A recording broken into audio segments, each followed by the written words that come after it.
Bonjour à tous et bienvenue sur Développement Facile. Donc là c'est la deuxième partie du cours consacré au texte avec CSS3. Donc dans le cours précédent, vous avez commencé déjà à utiliser, à personnaliser l'affichage de votre texte entre letter spacing, word spacing, la couleur, etc. Donc il faut savoir qu'en CSS on peut faire énormément d'effets visuels sur les textes. C'est pour ça qu'il y a une deuxième partie consacrée au texte avec CSS.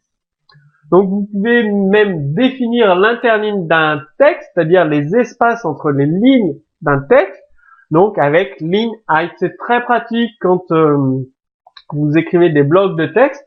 Suivant votre site internet, la police que vous utilisez, ça peut valoir le coup d'espacer un peu plus les différentes lignes d'un paragraphe pour un texte, donc utilisez line height. Bon, je passe assez vite sur l'exemple. Ligne height 30 pixels, moins 3 pixels. Vous verrez les différents exemples d'espace entre les lignes, les interlignes.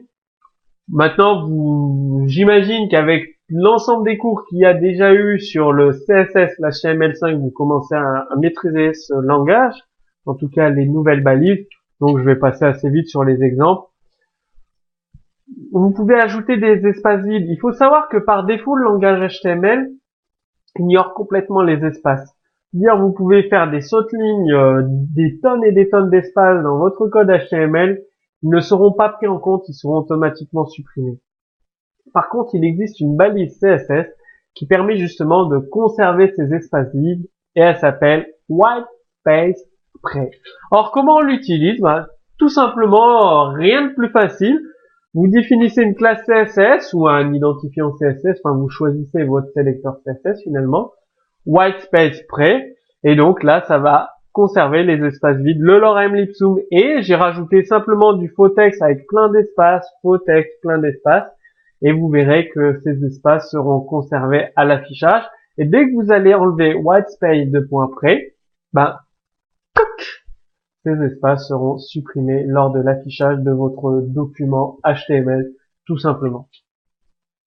Vous pouvez définir l'alignement de votre texte avec textAlign justifie.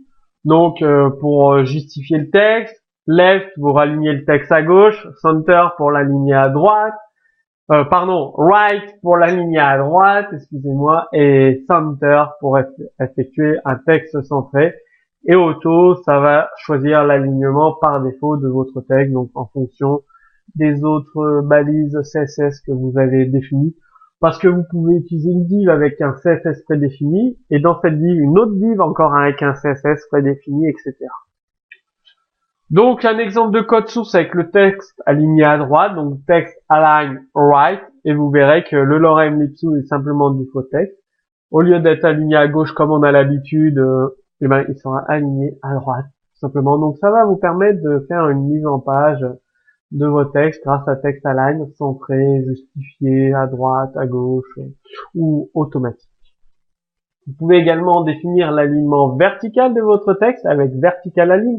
Donc dans une div, l'aligner en haut, en bas, au milieu. Donc il y a différentes propriétés. Baseline, ça aligne le texte par rapport au bas de la ligne de texte. Sub, ça met le texte en un indice. Super, ça met le texte en exposant. Top, ça aligne le texte par rapport en haut de l'élément parent, donc en haut de votre div si vous utilisez une div. Middle, ça l'aligne par rapport au milieu de votre div. Et bottom, ça l'aligne par rapport au bas. Donc c'est vraiment des propriétés CSS qu'il faut connaître. Et après, une fois que vous les connaissez, elles sont très très faciles à utiliser. Donc là, je vous ai mis un exemple de code source avec un texte en super, aligné au milieu middle et aligné en bas bottom.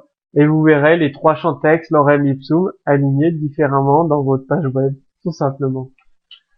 Vous pouvez définir la direction de votre texte, parce que suivant les langues, nous, les langues européennes, américaines, ça se lit de la gauche vers la droite. Par contre, les langues arabes ou chinoises, ça se lit dans l'autre sens, de la droite vers la gauche. Donc, vous utilisez la balise direction et RTL, c'est right to left, et LTR, left to right.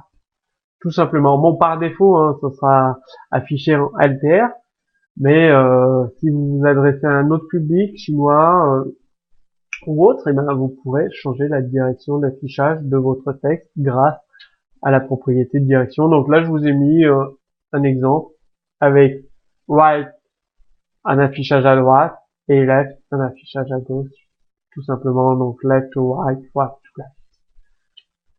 Vous pouvez définir bien évidemment la hauteur et la largeur de vos éléments, que ce soit des divs, des images, des spams, des paragraphes. Donc vous avez les propriétés de style width pour la largeur, height pour la hauteur, en pixels ou en pourcentage, comme vous préférez.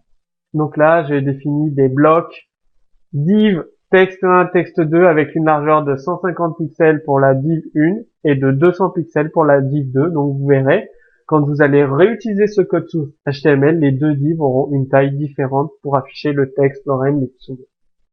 Très pratique, on l'utilise souvent pour définir soit en pourcentage.